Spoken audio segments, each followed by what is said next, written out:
Engineers र कन्ट्र्याक्टर्सहरू यदि तपाईँले आफ्नो कन्स्ट्रक्सन बिजनेसलाई फेसबुकमा बुस्ट गराउनु भएको छ, एड रन गराउनु भएको छ भने तपाईँले जान्नुपर्ने एकदमै जरुरी कुरा छ।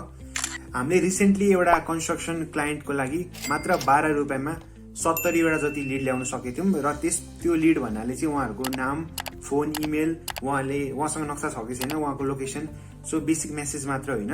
त्यसबाट उहाँको अहिलेसम्म 8वटा जति साइट भिजिट पनि भइसकेको छ। र यो रिजल्ट चाहिँ हामीले किन ल्याउन सक्यौँ भन्दाखेरि हामीले धेरैवटा एड्सहरू टेस्ट गरेको थियौँ। एटलिस्ट 10वटा एड टेस्ट गरेर लास्टमा हामीले एकदमै खतरा एड फाइनलाइज गर्न सक्यौँ। र तपाईँले के बुझ्नु पर्यो भन्दाखेरि तपाईँको यदि राम्रो रिजल्ट आएको छैन भने तपाईँले चाहिँ इनफ कन्सेप्टहरू टेस्ट गरिरहनु भएको छैन, इनफ एड्सहरू टेस्ट बनाउनु भएको छैन। यो मार्केटिङको रुलै हो कि तपाईँले जति बढी कन्सेप्टहरू टेस्ट गर्नुहुन्छ, जति बढी एड्सहरू टेस्ट गर्नुहुन्छ, त्यति राम्रो रिजल्ट तपाईँको आउनेवाला छ। इनफ्याक्ट तपाईँले दराज नेपाल जस्तो ठुल्ठुलो ब्रान्ड्सहरूको पनि फेसबुकमा हेर्नुभयो भने अहिले हालमा दराजले 13वटा जति एड रन गरिरहेको छ।